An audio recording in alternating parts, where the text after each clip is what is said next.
Estou saudando todos aí com a graça e paz da paz do eterno Yahweh, o Senhor dos Exércitos, nosso Pai, e de Yahushua Hamashiach, nosso Messias e Salvador. A gente tem um quadro aqui chamado Redescobrindo o Apocalipse. Esse é o quadro Redescobrindo o Apocalipse.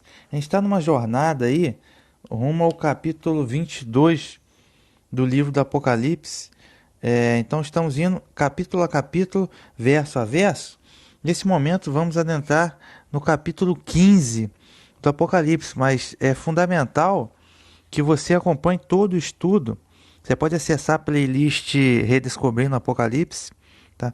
E é fundamental que você tenha conhecimentos prévios antes de chegar no Apocalipse capítulo 15. Por exemplo, a verdade acerca do arrebatamento.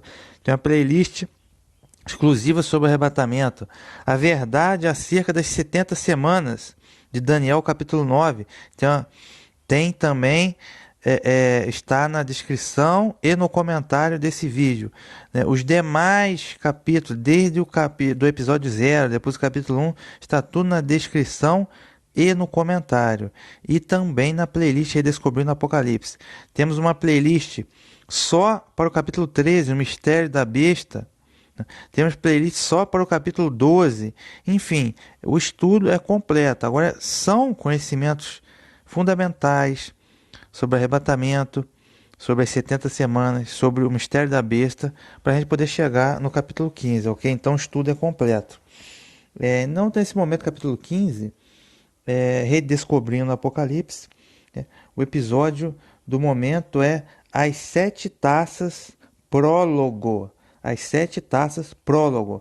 Bem, nesse capítulo 15 do Apocalipse a gente vai ver um prólogo, uma preparação para os juízos das 7 taças, que serão deflagradas no capítulo 16. Tá? É importante a gente ter em mente que essa parte da profecia das 7 taças ainda não ocorreu, ok? Ainda não ocorreu. Por exemplo, temos também as 7 trombetas, capítulo 8 e 9. 6 trombetas já foram tocadas. Acesse a playlist aí. No capítulo 8, temos 4 primeiras trombetas que foram as invasões bárbaras que destruíram o Império Romano Ocidental. Depois a trombeta 5 e 6 foram as tribos maometanas e o Império Turco-Otomano. A 7ª trombeta, o que tudo indica, será o Armagedon. Tá? O lagar que será pisado, que a gente estudou no capítulo 14, o lagar da ira. Ok? Agora, então, é necessário ter muita atenção, que a fase histórica do Apocalipse, ela terminou em meados do capítulo 13. Tá? A boa parte dos acontecimentos até a metade do capítulo 13 já aconteceu, inclusive a primeira fase da besta, que recebeu a ferida mortal, acreditamos, em 1798, né? O papismo medieval, a gente estudou sobre tudo isso. Agora, da segunda metade do Apocalipse capítulo 13 para frente, que é o mistério da segunda besta, o falso profeta, que a gente estudou, está sendo desenhado nesse momento.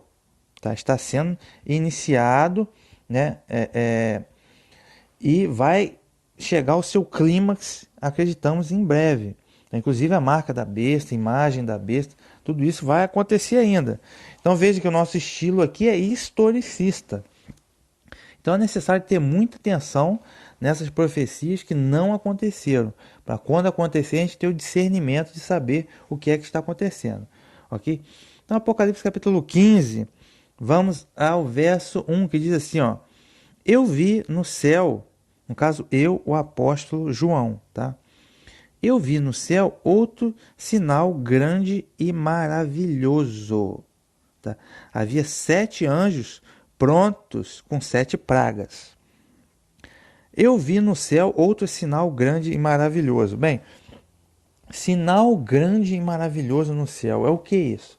Isso não é literal. Muita gente acha que esses sinais no céu são literal. Vai ter um super eclipse ou alguma coisa, conjunção de estrelas e de constelações, vai ser um sinal que vai começar as 7 pragas. Não é isso, tá? Não é literal. Óbvio que os 2 luminares, o Sol e a Lua, bem como todo o exército dos céus, eles foram criados com propósito né?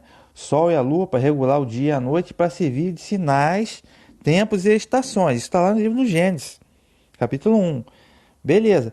Mas aqui no livro do Apocalipse não tem esse significado, ok? Lógico, muitas vezes você tem um anel de fogo, uma lua de sangue, como vem acontecendo muito nos últimos anos, né? A gente fica atento, ok? A gente fica atento aos eventos que acontecem após esses sinais. No entanto, nesse Apocalipse capítulo 15, verso 1, não é isso que quer dizer.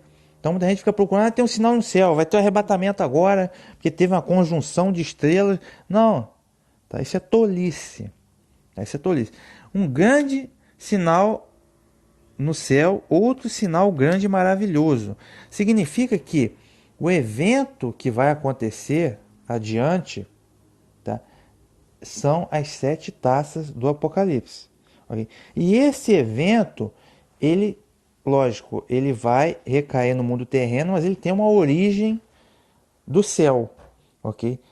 Ou seja, o Criador, Yahweh, determinou que esse evento acontecesse. Então, esse evento procede dele. Ok? Então, é um evento, sinal que vem do céu, porque só vai entender esse sinal e entender esses eventos que vão acontecer a pessoa que tem um olhar espiritual, a pessoa que está com o coração no céu, a pessoa que tem discernimento espiritual para entender aquele sinal, que é uma coisa do céu. Ok? Então, somente quem tem fé, quem conhece as escrituras, que vai entender o que vai se passar naquele momento. O homem terreno não vai entender absolutamente nada. Ele vai estar iludido com o discurso da mídia, com o discurso político, tá? Com o discurso da pseudociência e vários outros discursos que são de Satanás. Ok? Então, um homem terreno ele não consegue entender os sinais que procedem do céu. Ok? Ele acha que quando você fala na pseudociência da NASA que vai plantar capim em Marte, do Big Bang, do evolucionismo, quando você fala que isso tudo é mentira, que é artimanha de Satanás, ele não entende. Ele não entende que tudo isso é para negar a Bíblia. Para ele isso aí é normal, está valendo, ele aprendeu na escola. Quando você fala que as novelas têm satanismo, né? Quando tem beijo gay, imoralidade, adultério, o homem terreno acha que é coisa normal, que não tem nada a ver. Ele não entende que aquilo ali é uma artimanha de Satanás para afrontar a palavra de Deus. Okay? Então, vários eventos que ocorrem, quando a gente fala que a legalização do aborto, ideologia de gênero, é coisa do demônio, tá? Utilizando os meios políticos, um homem terreno ele não entende. Ele, não, isso é normal. Ele entende que é uma secularização, é normal, que ele está pensando filosoficamente, que o ateísmo é o melhor caminho, mas ele está sendo induzido a isso, que na verdade é satanismo. Ele acha que é tudo normal, que ele não entende os sinais. Por exemplo, Apocalipse capítulo 12, verso 1, que narra o grande conflito, né? Apocalipse 12, verso 1, apareceu no céu um grande sinal, a mulher vestida do sol, né? Verso 3, apareceu então outro sinal no céu, um grande dragão, que é Satanás. Então veja que no Apocalipse capítulo 12, verso 1 e 13, também tem sinais no céu, mas não é conjunção de estrela, não é nada disso.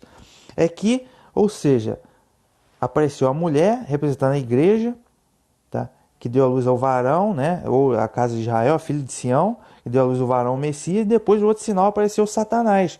Então, ou seja, é conflito do bem e do mal. Então, tudo isso que eu citei agora, a pseudociência, a mídia podre, a política corrupta, ateísmo, todos esses valores são do quê? Do Satanás. Mas um homem terreno ele não entende, ele acha que isso aí é normal, que é tudo uma brincadeira, e que não é sério, né? As coisas de Deus são sérias, né? Não entende. O homem terreno ele é simplesmente iludido, porque ele não entende nada disso. Agora, quem tem discernimento espiritual entende que existe conflito do bem e do mal, e ele entende, vai entender no tempo certo que vai acontecer as 7 taças, ele vai saber a procedência e o porquê que está acontecendo esse evento, ok? Isso que quer dizer, tá? Um sinal grande e maravilhoso, mas o homem terreno não vai entender nada desse sinal. Havia 7 anjos prontos com as 7 pragas. 7 anjos, 7 pragas. Lógico, o evento, o livro do Apocalipse está lotado, repetida vez do número 7, né? 7 selos, 7 trombetas, 7 taças, 7 anjos, 7 igrejas e por aí vai, né? Agora, por que isso? O 7 é o número da criação, tá? O Eterno criou o mundo em 6 dias e ao sétimo ele repousou. Então significa que o Eterno está procedendo, todos está no controle de toda essa situação. 7 anjos com as 7 pragas. Essas 7 pragas serão deflagradas através das 7 taças, que eu repito, ainda não aconteceu. Ok? Vão ser 7 pragas que vão ocorrer. E os anjos aqui, no caso, a palavra anjo do grego ágilo significa mensageiro. Não é necessariamente, aqui é utilizado uma linguagem figurada. É uma linguagem espiritual para a gente interpretar e entender. Os anjos que vão derramar essas 7 taças podem ser pessoas, tá? Pode ser uma pessoa, um movimento que vão deflagrar as situações aí das 7 pragas, ok? Vale a pena a gente estudar, você ir lá no capítulo para você entender melhor as 7 trombetas. Estas eram as últimas pragas, pois com elas o furor de Deus ficará consumado. Essas eram as últimas pragas, pois com elas o furor de Deus ficará consumado. Furor ou ira de Deus, tá? Do Criador, Yahweh, o Senhor dos Exércitos. Por quê? Nós estamos na era da graça. Beleza, estamos na era messiânica realmente. Então todo mundo tem a oportunidade de se arrepender e ter expiação dos pecados para a salvação. Okay? Agora a maioria das pessoas simplesmente rejeita. Interessante que desde a Reforma Protestante, lá em 1500 para cá, as escrituras sagradas, que vocês chamam de Bíblia, ela ganhou o mundo. Okay? Então tem mais de 2, 3 mil idiomas, televisão, rádio, a gente aqui no YouTube e vários outros meios de comunicação, de modo que existe um amplo acesso para todo mundo hoje às escrituras, para aprender a verdade. Agora a maioria das pessoas rejeita, tá? Não só rejeita a salvação, como também opta por obrar na iniquidade, tá? No pecado e na maldade. E mais do que isso, a gente já estudou no capítulo 3, não só o homem vive em iniquidade, como também a maioria absoluta das pessoas vai optar pela rebelião, né? Que é o que vai acontecer.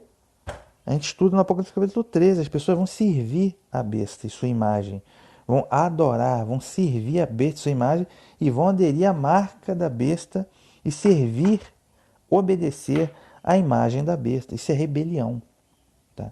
Isso é rebelião. Então, por conta disso, essa rebelião, essa iniquidade, vai chegar a seu clímax, né, na questão da marca da besta, que as pessoas vão servir a besta. Então, por conta disso, as pessoas não só rejeitaram a salvação, como vão optar pela rebelião total, que é o que vai acontecer com a marca da besta. Então, por conta disso, será deflagrado os juízos, as 7 pragas. São juízos do Criador. Okay? O Criador é misericordioso. Sim, é misericordioso. Estamos no período da graça messiânica. Estamos no período da graça messiânica. Agora, as pessoas não só rejeitam a graça, como optam pela rebelião. Então, justo que virá as 7 pragas. Então, repito, estude o mistério das 7 trombetas para você entender o nível da coisa. Tá? Você entender o nível, porque as 7 pragas vão ser pior ainda. Continuando. Então, esse furor aqui de Deus, furor da ira, ele, depois das 7 pragas, aí vem o Armagedon, que é o que a gente estuda, que é o lagar da ira do furor de Deus. Chega o clímax, a etapa final ali. Tá? Aí ali tem o retorno do Messias, né, para destruir a besta e o falso profeta. Então são eventos terríveis que vão acontecer. Então a gente está preocupado com Netflix, com Big Brother, com The Voice, com essas palhaçadas e não tem um discernimento espiritual para estudar e apregoar a Bíblia. Aí quando chegar o momento de acontecer, o grande maravilhoso sinal do céu, a pessoa não vai entender nada. Tá? Por quê? Porque não tem discernimento espiritual. Tá vendo Big Brother, Netflix, entendeu? Não tem como. Então esse furor ele vai chegar, as 7 pragas, vai ter o clímax no lagar da ira, que é o Armagedon, a 7ª trombeta, acreditamos. Ok? Verso 2. Vi também como que um mar de vidro. Tá? Ele viu um mar de vidro misturado com fogo. Tá? Sobre este mar estavam de pé todos aqueles que venceram a besta, a imagem dela e o número do nome da besta. Repetindo, vi também como que um mar de vidro misturado com fogo. Sobre este mar estavam de pé todos aqueles que venceram a besta, a imagem dela e o número do nome da besta. Tá? Então, ou seja, aqui a gente tem uma cena futura, que ainda não aconteceu, né? Em que estão aqui todos aqueles que venceram a besta e sua imagem. Isto é, aqueles que não vão servir, cultuar o governo da besta. Tá? Não vão obedecer à imagem da besta. Aqueles que não vão aceitar a marca da besta, do número do nome da besta. Tá? Aí, para saber o que é o número, a imagem, a marca da besta, veja o episódio do capítulo 13 e tem uma playlist só sobre a marca da besta. Okay? Uma playlist só sobre a besta. Okay? Ou seja, eles não vão temer a própria morte. Muitos desses aqui vão morrer martirizados, vão ser presos, vão ser perseguidos. Na melhor das hipóteses, eles serão excluídos da sociedade. Não vão poder comprar, nem vender, nem usar o transporte público, tá? Nem ter um plano de saúde, acesso a serviço público algum. Tá? Vão passar fome e por aí vai. Okay? Mas vão manter-se na fé, na verdadeira adoração e vão ganhar a salvação, não vão perder a salvação. Por quê? Mas esses daqui são aqueles que têm discernimento espiritual para entender o sinal, o grande, maravilhoso sinal do céu. Para entender o que vai estar se passando com a besta e depois com as pragas, por que vai estar acontecendo aquilo. Okay? Um homem terreno não vai entender absolutamente nada do que está acontecendo. Ele vai estar em confusão, confuso. Mas enfim, vi também mar de vidro misturado com fogo. Mar de vidro. Por que é um mar de vidro? Tá? O mar de vidro aqui representa aqueles que pertencem ao reino de Deus, ao reino do Criador. Porque a besta, ela surge do mar, no Apocalipse capítulo 13. Por que a besta surge do mar? O que significa o mar? Profeticamente, significa as nações pagãs, que é de onde surgiu a besta. Por quê? Porque o mar é revolto e instável. Tá? Então, dada essa revolta, instabilidade espiritual, significa as nações pagãs, tá? De onde surgiu a besta. Agora, já esse mar de vidro, não, porque o mar de vidro, primeiro, ele é translúcido. Tá? O vidro é translúcido, ou seja, a luz passa através do vidro. E o que significa isso? A transcendência do eterno, do Criador, que transcende todas as coisas. O eterno é a existência em si próprio, ele transcende tudo. Tempo, espaço, não há limite para ele. Ele é onisciente, onipresente, onipotente. Okay? Então, por isso que a luz transcende o vidro. E o vidro também, ele também espelha. Okay? Então, esses que estão sobre o mar de vidro, eles refletem a glória do Criador. Por quê? Porque eles são justos em obra, em juízo, e eles foram justificados pela fé no Messias, o Cordeiro. Okay? Então, eles têm qualidades que espelham as virtudes do Eterno e do Messias. Okay? É isso que significa.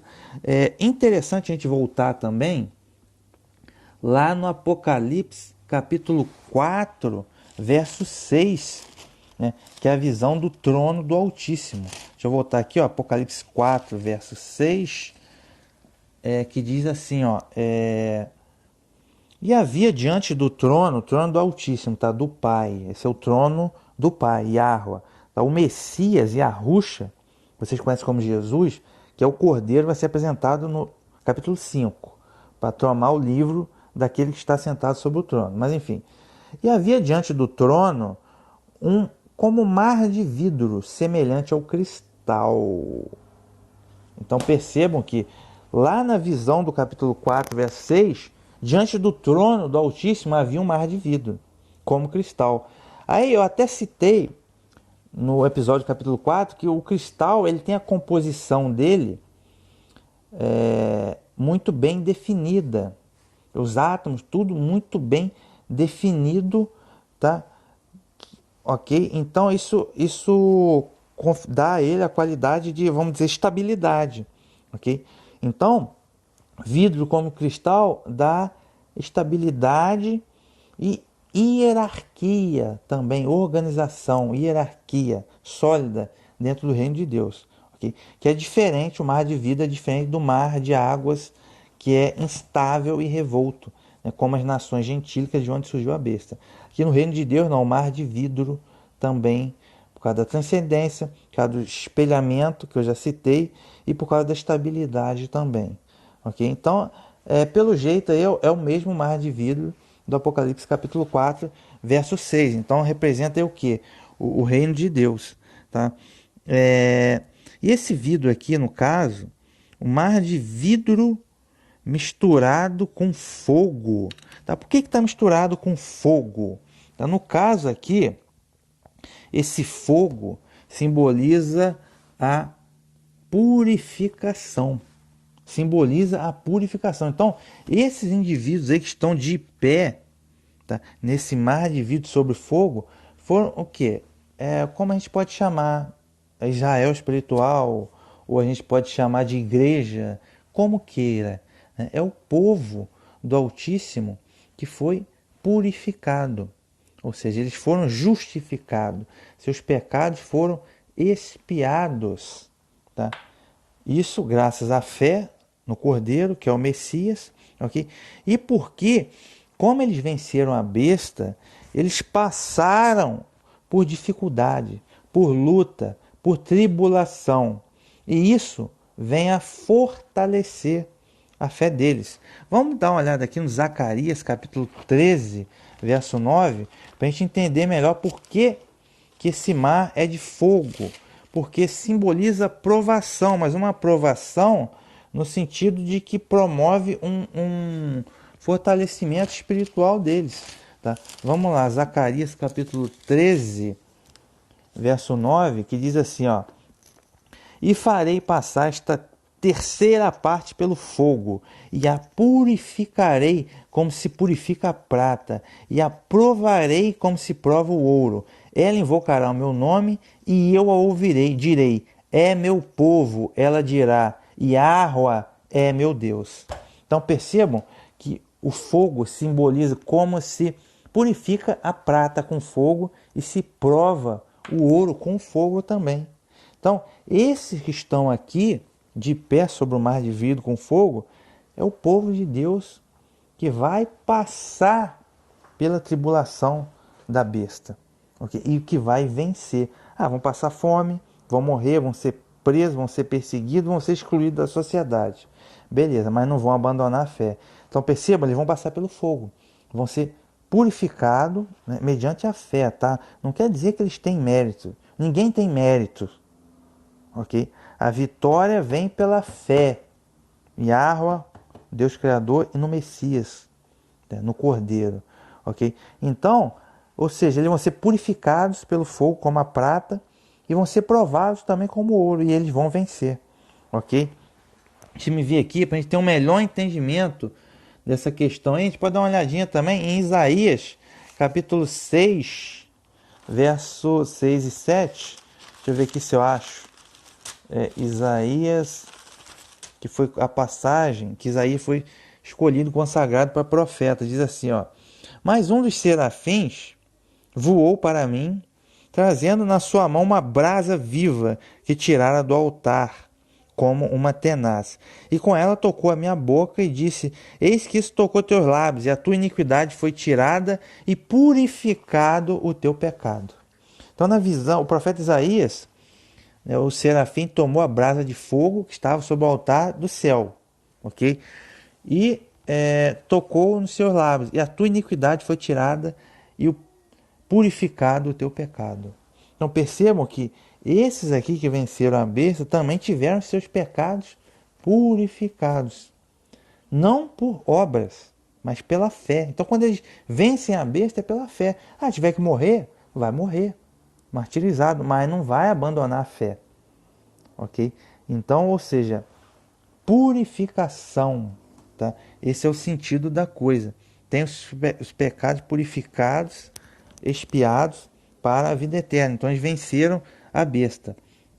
Deixa eu me ver aqui, para a gente ter ainda um melhor entendimento, 1 Pedro, capítulo 1, verso 5 e 7. Deixa eu ver se eu acho aqui, ó.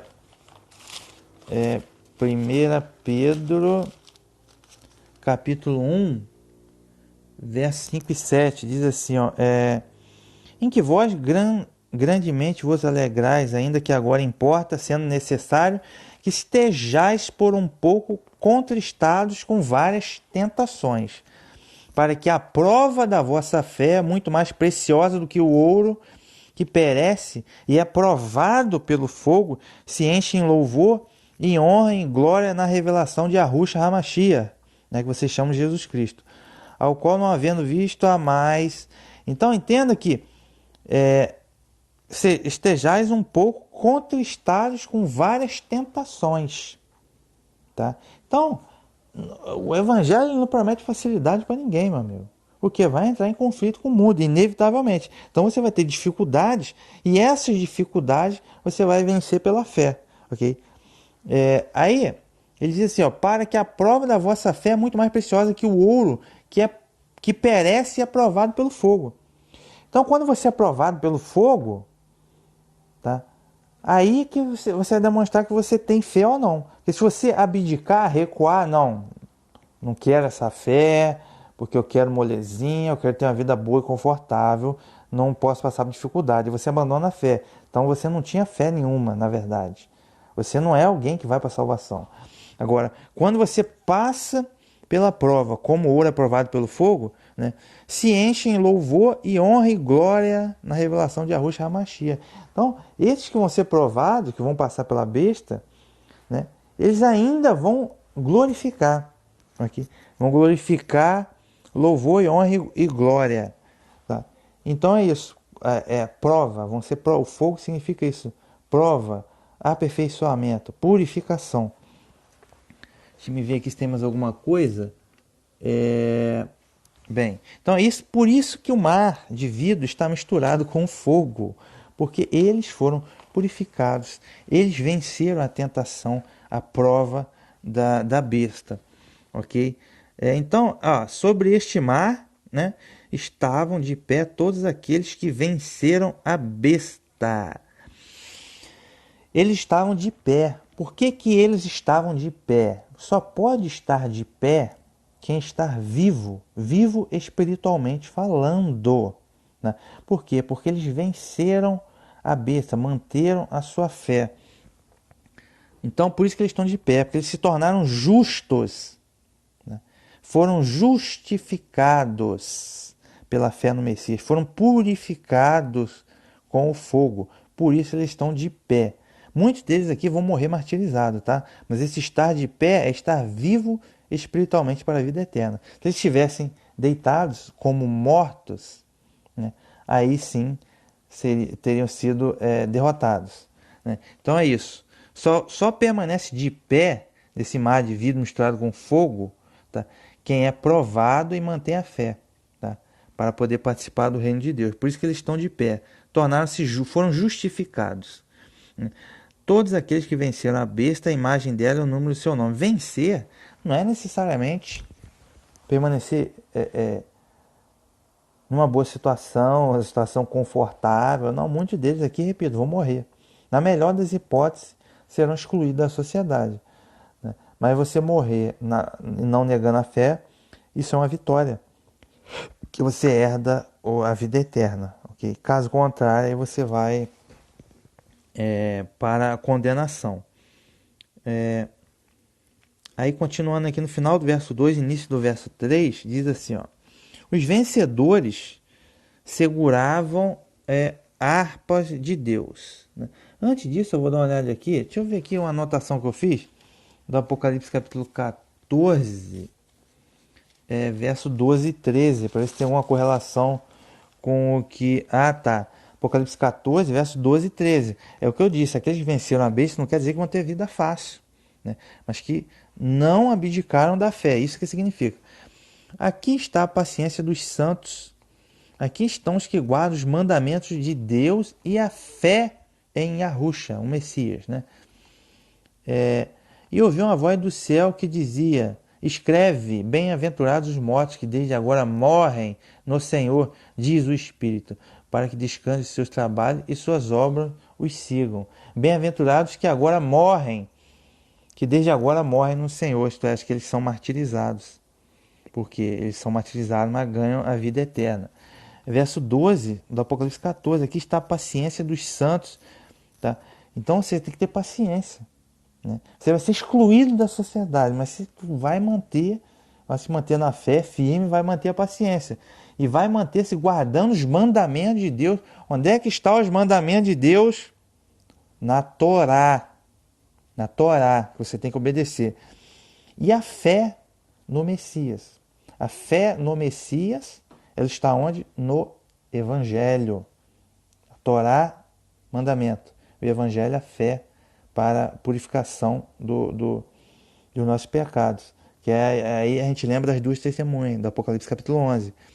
Mas você entendeu? Então vencer a besta não é tão simples assim. Não é molezinha, não tá prometendo molezinha para ninguém aqui, tá? Que é essa passagem do Apocalipse 14 que eu citei agora. Vamos lá, continuando o verso 3. Os vencedores seguravam as harpas de Deus e entoavam o cântico de Moisés, o servo de Deus, e o cântico do Cordeiro. Então, esses que venceram a besta, eles estão segurando a harpa. A harpa para quê? A harpa para poder tocar a harpa, óbvio, e para poder entoar cânticos. Cânticos de louvores, cânticos de adoração, cânticos, na verdade, de vitória. Cânticos de vitória. Aí o cântico de Moisés, servo de Deus. Quem foi Moisés? O profeta Moisés foi o ministro da primeira aliança, que vocês chamam Antigo Testamento, né? Primeira aliança. Que foi entregue, a Torá escrita foi entregue através de Moisés, sendo que o ministério de Moisés era uma prefiguração de um ministério muito maior, que é o ministério do Messias, da nova aliança. Mas enfim, lembra que quando Moisés, no Êxodo capítulo 15, né, o cântico de Moisés, quando o povo foi tirado da escravidão no Egito e atravessou o Mar Vermelho, ali eles venceram a superpotência que é o Egito, que tinha, essa superpotência tinha um líder, né, que era um homem, que era o faraó, né, que era considerado Deus por ele na terra, Deus faraó, e eles sucumbiram, foram derrotados pelo o Altíssimo, né? E quando eles venceram faraó, alcançaram a liberdade do cativeiro, né, eles entoaram um cântico, que é o cântico de Moisés, Êxodo capítulo 15. Moisés, né, fez o cântico a Yahweh, cantarei a Yahweh, porque sumamente se exaltou, lançou no mar o cavalo e o cavaleiro. Yahweh, minha força, o meu cântico, ele me foi por salvação. Este é o meu Deus, por quando lhe farei uma habitação. Tá? E também Miriam, né, lá no verso 21, ele diz assim, ó, Miriam, a irmã de Moisés, cantai Yahweh, porque sumamente se exaltou e lançou no mar o cavalo com o seu cavaleiro. É o cântico de vitória. Poderíamos lembrar também, se me ver aqui uma anotação que eu fiz, Levítico 16, verso 4. Então, entenda a essência desse cântico aqui. Bem, aqui está fora. Mas Apocalipse capítulo 14, verso 3, também tem um cântico. Aí já é o cântico do Cordeiro. Apocalipse capítulo 14, diz assim, ó, estavam diante do trono, dos quatro seres vivos, dos anciãos, cantavam um cântico novo. São os 144 mil. Aí é o que eu falei, esses 144 mil do Apocalipse 14 são aqueles que vão passar pela tribulação da besta. Okay? Muitos vão morrer, outros vão ficar vivos para o retorno do Messias, no Armagedon. Mas, e cantavam um cântico novo. Era um cântico que ninguém podia aprender. Só os 144 mil marcados que foram resgatados da terra. Ninguém poderia aprender. Ou seja, um homem terreno não vai entender isso. Não vai entender esse cântico.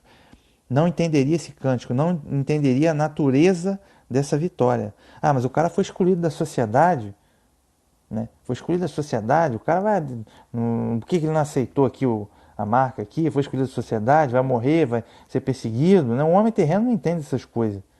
Não vai entender. Que é o cântico do Cordeiro, Apocalipse 14, verso 3. Então, esses daqui, esses 144 mil, aqui é o que vão vencer a besta, tá? E que vão sair da escravidão do pecado para adentrar na terra prometida da salvação, da vida eterna. E vão vencer o faraó, né, que eles vão colocar aí, que é o anti-messias, vocês chamam de anticristo final, um homem do pecado, que é o líder do sistema da besta. Vão vencer a própria besta, tá? E vão ser libertos aí do pecado e da morte. E isso é importante a gente entender. Esse cântico é um cântico de vitória, como foi o cântico de Maria também, como estava grávida do Messias. Deixa eu ver aqui algum outro detalhe. Então é isso, entoavam o cântico de Moisés, tá? E o cântico do Cordeiro. Lógico que o cântico de Moisés faz referência também à Torá escrita, e que na verdade significa também que esses aqui vitoriosos se mantiveram obedientes aos mandamentos. Okay? E cântico do Cordeiro significa que mediante a fé no Evangelho da salvação, da graça, pelos méritos do Cordeiro, eles vão ser salvos. Então tem que estar conjugado uma coisa com a outra. Salvação vem pela fé, mas a consequência da fé são as obras da fé, a obediência aos mandamentos. Okay? Então isso também que significa. Deixa eu me ver aqui.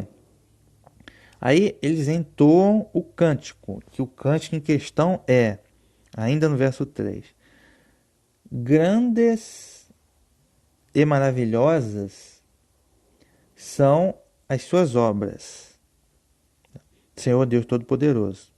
Teus caminhos são justos e verdadeiros, Rei das nações. Quem não temeria Yahweh e não glorificaria o teu nome? Sim, só tu és santo, todas as nações virão ajoelhar-te diante de ti, porque tuas justas decisões se tornaram manifestas. Então aqui, mesmo sendo perseguido, eles ainda glorificam.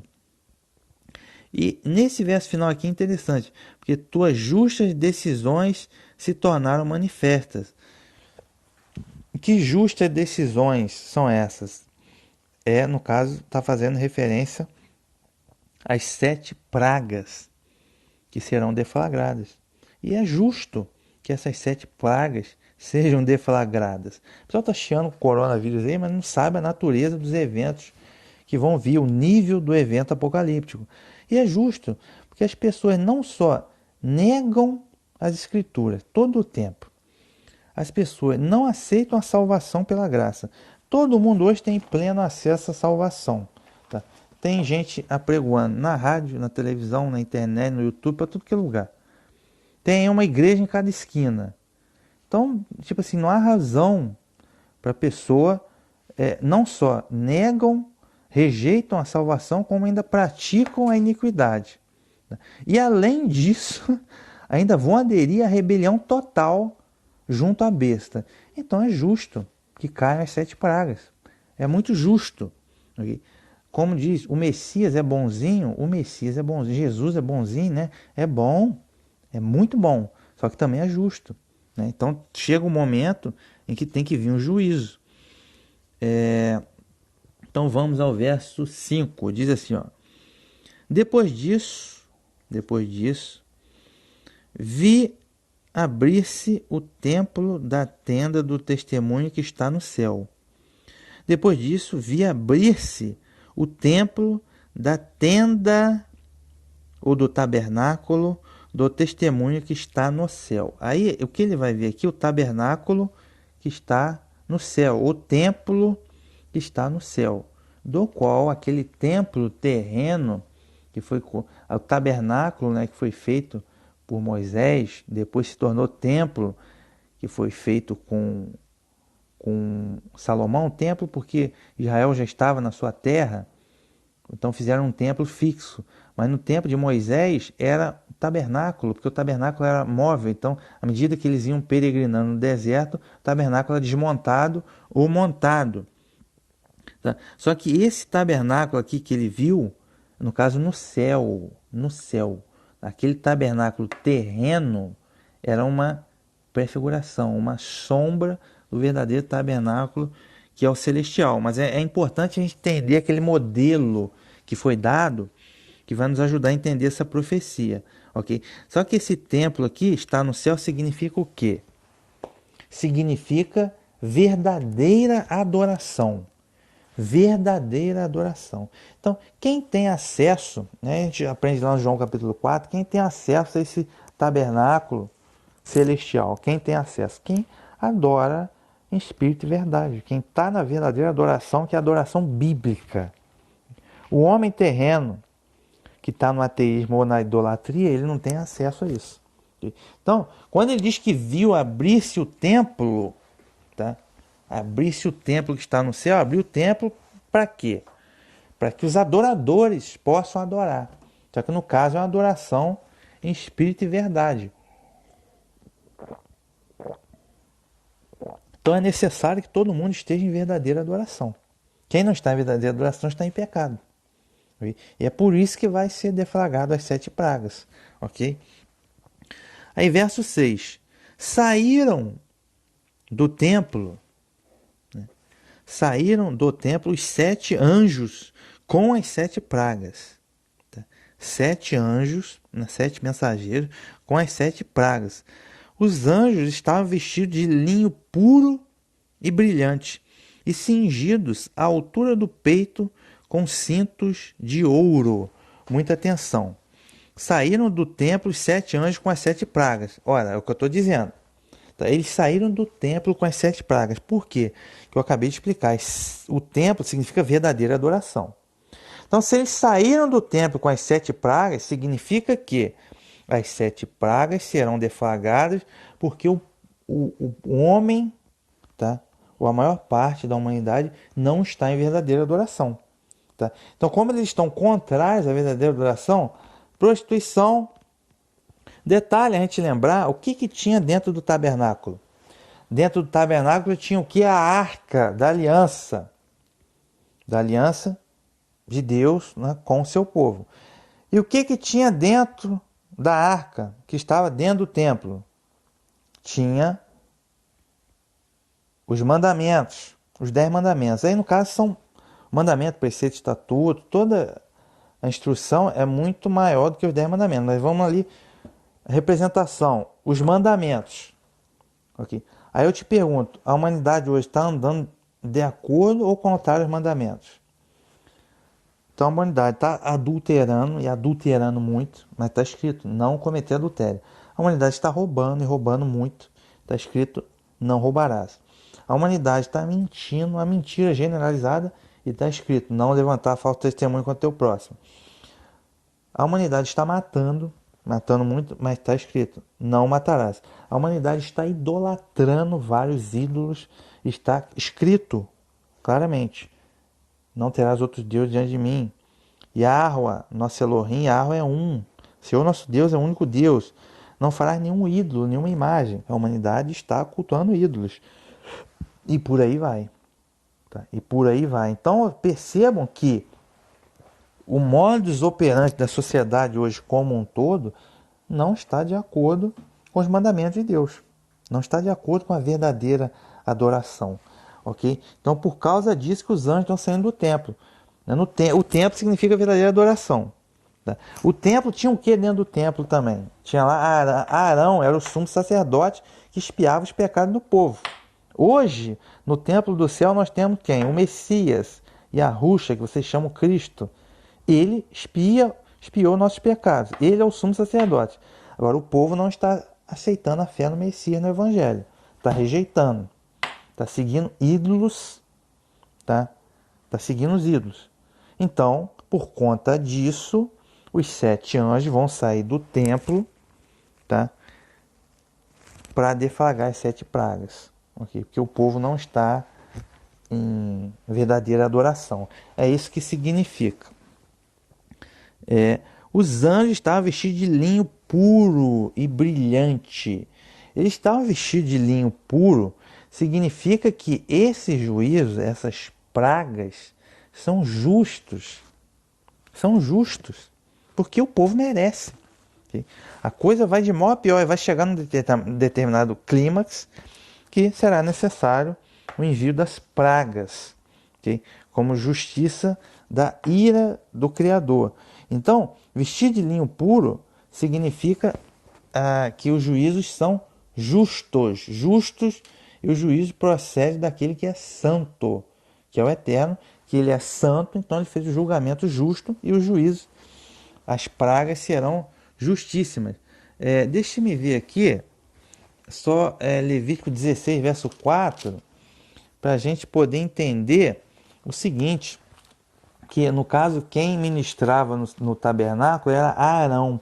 E como que se vestia Arão? Né?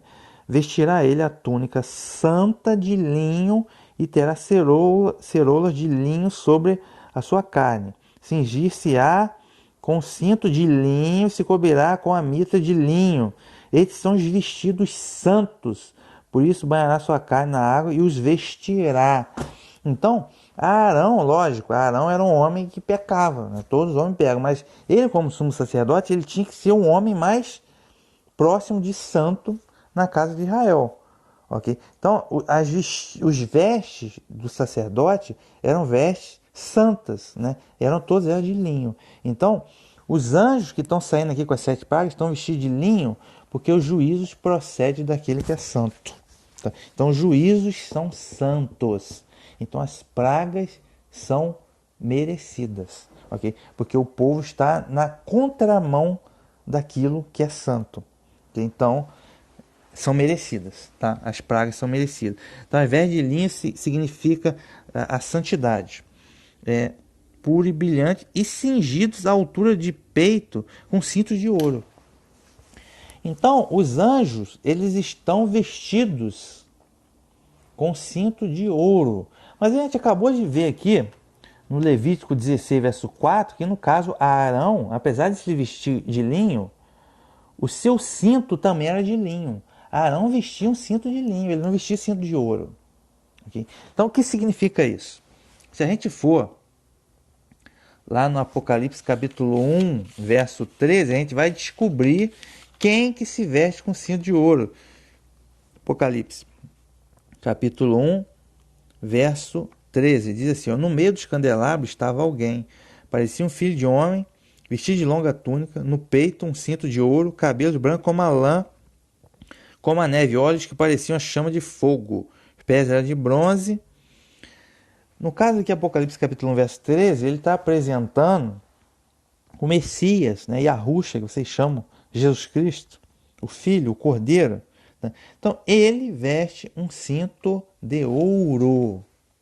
Mas por que ele veste um cinto de ouro? Arão não vestia um cinto de ouro. Arão é o sacerdote da primeira aliança. O Messias é o sacerdote da nova e eterna aliança. Mas ele veste cinto de ouro porque, além de sacerdote, ele é rei. Tá? Então significa a autoridade dele. Tá? A divindade como o Filho unigênito do Altíssimo. Por isso que ele veste um cinto de ouro. Então esse cinto de ouro aí é a realeza, tá? A realeza, poderio, autoridade do Messias.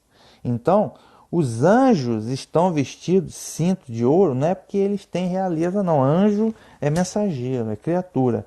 Mas sim que eles estão ali também a serviço do Messias, porque as pessoas, né, no caso a humanidade, rejeita a salvação pelo Rei Messias. Rejeita a salvação pela graça do Evangelho do Rei Messias. Então eles rejeitam o próprio Messias. Então esses anjos aqui estão também sob a autoridade do Messias, que é aquele que tem o cinto de ouro. Lembre-se, Apocalipse 5 e Apocalipse 6. O Messias tem um livro na mão. Então ele tem toda a autoridade porque o Eterno Yahweh deu para seu filho toda a autoridade no céu e na terra. Então esses anjos estarão também a serviço representando o Messias. Então essas 7 pragas também é porque as pessoas negaram o Evangelho também. Então o linho fino simboliza lá o sacerdote, lá Arão, os mandamentos. O pessoal desobedece os mandamentos, né?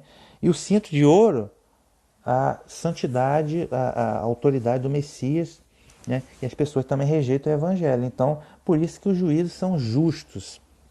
A pessoa fala, Jesus é muito bonzinho. Pois é, Jesus é bom, né? E a Ruxa, né? Ele é bom, mas também é justo.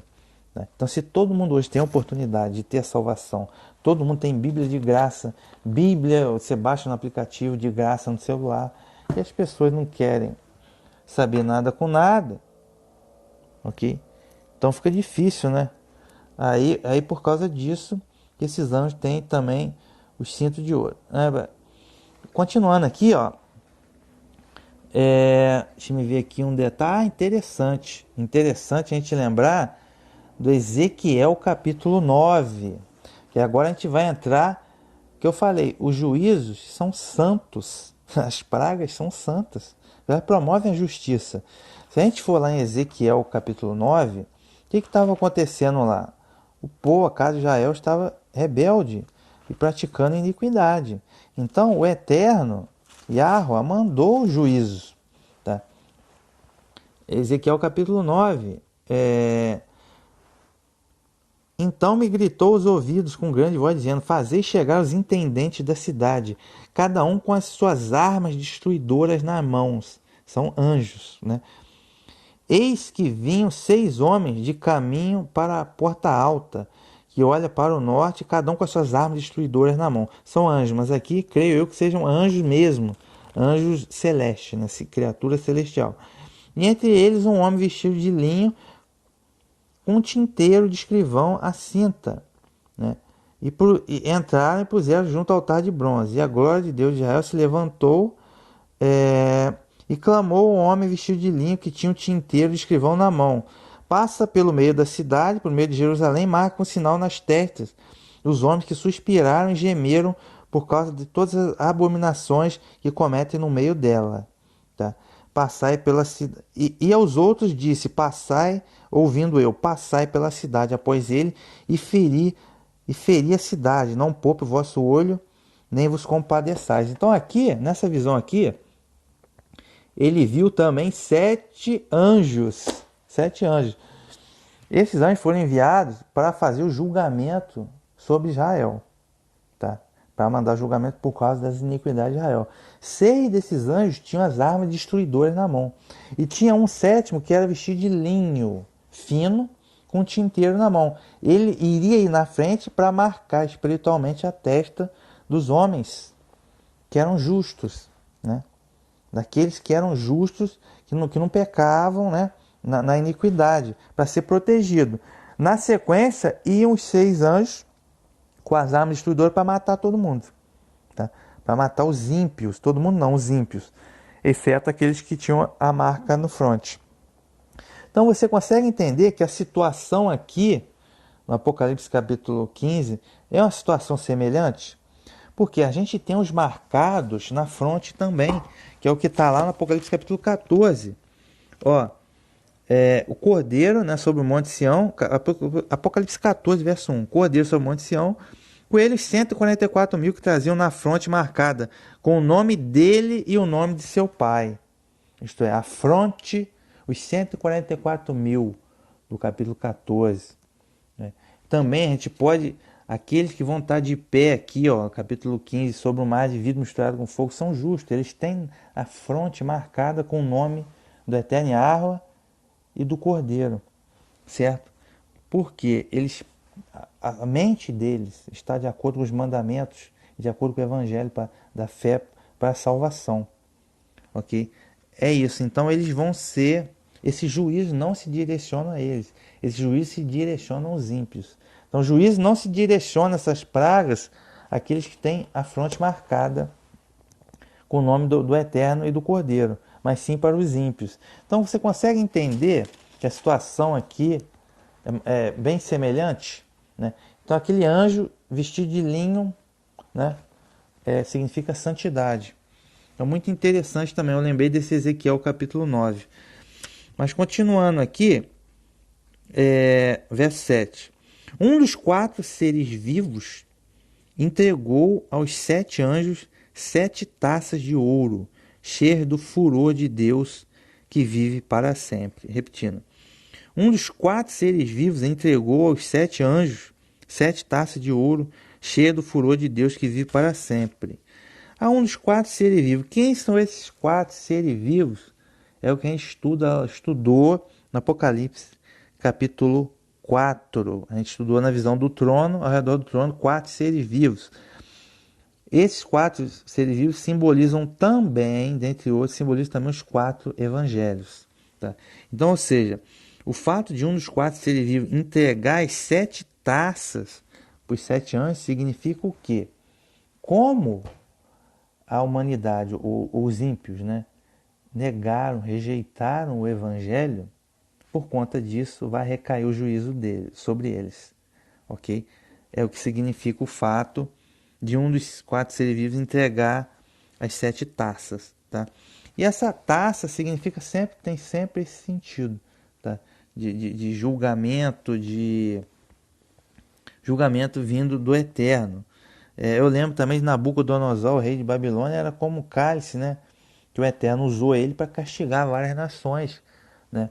Então, ou seja, ele deu vinho da ira para várias nações, dentre eles a própria casa de Israel. Então, Nabucodonosor foi ali é bom você ler o livro de Jeremias, livro de Ezequiel. Nabucodonosor, rei de Babilônia, foi usado pelo Eterno para castigar várias nações. O Egito, a própria casa de Israel, tá? Como um vinho ali para embriagar, né, todas as nações. E até cita também a profecia que fala que Jerusalém será um cálice de tontear no final dos tempos, né? Porque vai ter coisa relacionada a Jerusalém, acreditando que seja Armagedon, possivelmente pode ser várias coisas, né? Pode ser um desentendimento entre o sionismo político e o mundo muçulmano, de modo que essa nova ordem mundial também é a nova ordem mundial de Jerusalém, porque eles querem Jerusalém de qualquer jeito, por causa da Cabala, a gente vai, Cavaleiro Templário, aquela coisa toda. De modo que é sempre muito tenso esse conflito entre judeus e palestinos também em Jerusalém, essa coisa toda, né, que é muito complexo, mas Jerusalém será um cálice de tontear, para embriagar todas as nações, acreditamos aí nos tempos do Armagedon, ok? Então essa taça é juízo, o juízo eterno para embriagar todas as nações. Deixa eu ver aqui, 7 taças cheias de ouro, cheia do furor de Deus que vive para todo sempre. Já expliquei, são as 7 taças da ira, que vai culminar lá no lagar da ira, no Armagedon. Deixa eu ver aqui. Ah, tá. Ainda nesse lance de taça que eu já expliquei, vamos dar uma olhadinha. Salmo 75, verso 8. Salmo 75, verso 8. Diz assim, ó. Porque na mão de Yahweh há um cálice cujo vinho ferve, cheio de mistura, e dá a beber dele. Certamente todos os ímpios da terra sorverão e beberão as suas fezes. Porque na mão de Yahweh há um cálice cujo vinho ferve, cheio de mistura, e dá a beber dele. Certamente todos os ímpios da terra sorverão e beberão as suas fezes. Então, esse cálice de vinho que ferve, que ele vai dar de beber, é julgamento, juízo sobre os ímpios. Tá? É isso que significa, como eu já expliquei. Vamos lá, verso 8. Verso 8 diz assim, ó, o templo se encheu de fumaça, tá? Ou de fumo. o templo se encheu de fumaça por causa da glória e do poder de Deus. Muita atenção. O templo se encheu de fumaça por causa da glória e poder de Deus. Então, a gente lembra aqui mais ou menos a ilustração que tinha no tempo de Moisés, né? O que acontecia? O povo estava no deserto. Agora, quando a nuvem descia sobre o tabernáculo, o povo permanecia parado no mesmo lugar. Aí via a nuvem de dia e de noite a coluna de fogo. Era a presença do Eterno. Agora, quando a nuvem subia, aí o tabernáculo era desmontado, porque o povo seguia em viagem rumo à terra prometida. Vamos dar uma olhada aqui, então, essa fumaça que encheu o templo é a presença da glória, tá, do Eterno. Vamos dar uma olhadinha aqui. Vou dar uma olhadinha em números, mas vamos ver aqui o verso final. Ninguém podia entrar no templo enquanto não estivessem consumadas as 7 pragas dos 7 anjos. Ninguém podia entrar no templo enquanto não estivessem consumadas as 7 pragas dos 7 anjos. É importante entender isso. Por que ninguém podia entrar no templo? Quem que entrava lá no templo, na ilustração lá que a gente, no templo lá de Arão, de Moisés, Arão entrava no templo. Arão entrava no templo para ministrar a expiação dos pecados pelo povo. Então foi como aconteceu, a gente vai ver aqui a leitura na rebelião de Coré. Tá? Coré, a praga estava atingindo o povo. Aí Moisés falou para Arão, corre, pega o seu incensário e vai lá. Adentra no tabernáculo para você expiar os pecados do povo. E ele fez isso, foi e a praga cessou. Então você consegue entender o conceito? Só que aqui não. Aqui ele está dizendo que ninguém poderá entrar no templo. Tá? Isso significa que as pragas não vão cessar. A praga não, enquanto as 7 pragas não forem deflagradas totalmente, não serão cessadas. Ou seja, não vai ter alívio dessa vez. Tá? Não vai ter pausa. Quem poderia, ou na verdade, quem pode expiar os pecados dos homens? Quem é o sumo sacerdote hoje? Não é Arão, é o Messias. Na verdade, ele fez a expiação atemporal, que foi o sacrifício dele no Calvário. Então, mediante a fé, nós temos acesso a essa expiação. Mas, nesse momento, vamos dizer, o Messias, que é o único mediador entre Deus e os homens, é o Messias, ele não vai interferir nisso. Tá? O Messias não vai interferir. Tá? Até porque os 7 anjos estão com cinto de ouro. Quem veste o cinto de ouro, Apocalipse 1, verso 13, é o próprio Messias, porque ele tem realeza e autoridade dele. Então, os 7 anjos estarão também a serviço sob a autoridade do Messias, porque os homens negaram o evangelho, por isso que eles estão com cinto de ouro. Entendeu? Então, esse juízo é enviado, essas taças, também porque as pessoas negaram o evangelho do Messias, da graça. Então, veja, não haverá expiação, não haverá alívio. O Messias não vai interferir a favor desses ímpios. Como Arão lá atrás entrava no templo com o incensário para não, a praga cessava. Que Arão expiava. Mas dessa vez não. Dessa vez não vai ter expiação. O Messias não vai interferir. Então a coisa vai ser séria. Sério. Então vai ter lá primeiro, eu posso até imaginar, a pessoa já está reclamando de coronavírus. Né? Vai ter lá a primeira taça, o pessoal chiando. Imagine você. E não vai ter alívio. Vai 7 taças e vai culminar a coisa no Armagedon. É ira de Deus pela impiedade da humanidade. Ok? Então vamos lá, para a gente poder entender o que eu falei aqui. Vamos em Números, capítulo 9. Vamos lá dar uma olhadinha lá em Números, capítulo 9. Números capítulo 9, verso 15 a 18, diz assim, ó. E no dia de levantar o tabernáculo, a nuvem cobriu o tabernáculo sobre a tenda do testemunho. E a tarde estava sobre o tabernáculo como uma aparência de fogo até a manhã. Assim era de contínuo. A nuvem o cobria e de noite havia aparência de fogo. Mas sempre que a nuvem se alçava sobre a tenda, os filhos de Israel após ela partiam. E no lugar onde a nuvem parava, ali os filhos de Israel assentavam o seu arraial. É o que eu acabei de explicar. Se a nuvem subia, o povo caminhava rumo à terra prometida. Então, quando chegar esse momento das 7 taças, que é depois da besta, né? Depois da besta colocar a marca e fazer tudo isso. Então, quem tiver entendimento para entender o grande e maravilhoso sinal que vai acontecer, né? Que é quem tem olhos espirituais, quem tem fé para entender, é importante entender o seguinte, que a nuvem, quando a nuvem desce sobre o tabernáculo, o povo lá no deserto parava. Quando a nuvem subia, caminhava para a terra prometida. Então, quando começar a se deflagrar das 7 pragas, das 7 taças, né, o povo de Deus, né, no caso que somos nós, vai permanecer aqui. Né, as pragas não são direcionadas para ele, mas a gente vai permanecer aqui. Ok? Porque enquanto a nuvem está baixa. Okay? Então, ou seja, a gente vai ficar na espera de poder prosseguir rumo à nossa terra prometida, que é o quê? Para a gente adentrar no descanso dos 1000 anos, milênio, né? Milênio. Só, mas aí tem toda a questão de arrebatamento, quem vai ficar, milênio, como que é. Durante os 1000 anos vai ser o período de descanso, ou melhor entender a nossa terra prometida, que é a salvação. Tá? Então entendam o conceito.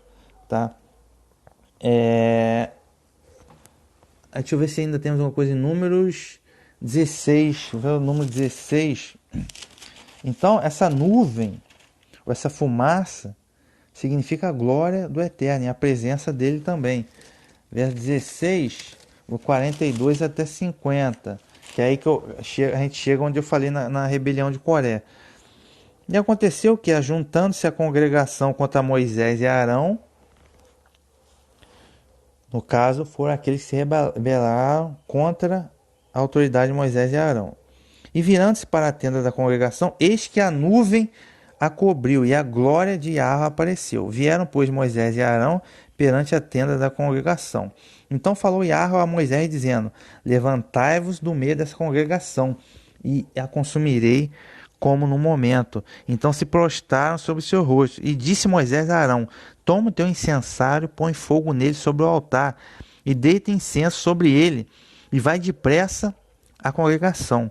Faz a expiação por eles, porque grande indignação saiu diante de Yahweh, e já começou a praga.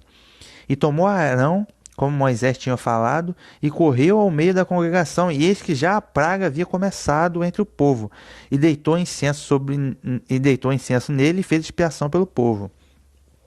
Estava em pé entre os mortos e os vivos, e cessou a praga. Tá?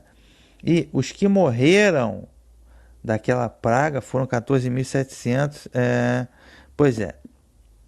E voltou Arão a Moisés à porta da tenda da congregação e cessou a praga. É o que eu falei. Essa praga aqui, Números capítulo 16, aconteceu por causa da rebelião. Coré, né, liderou a rebelião aqui. Eles se rebelaram contra Moisés e Arão. Então, da mesma forma, hoje o povo, a humanidade, se rebela.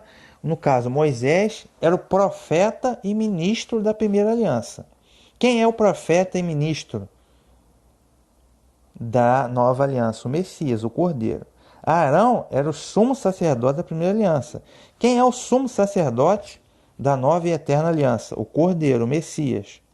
Certo? Então, o povo se rebela contra o evangelho da salvação do Messias. Então, percebam que isso e vão culminar servindo a besta. Isso vai trazer grande ira e indignação da parte de Yahweh. Por isso que os juízos da praga vão acontecer. É semelhante à situação que aconteceu aqui na rebelião de Coré.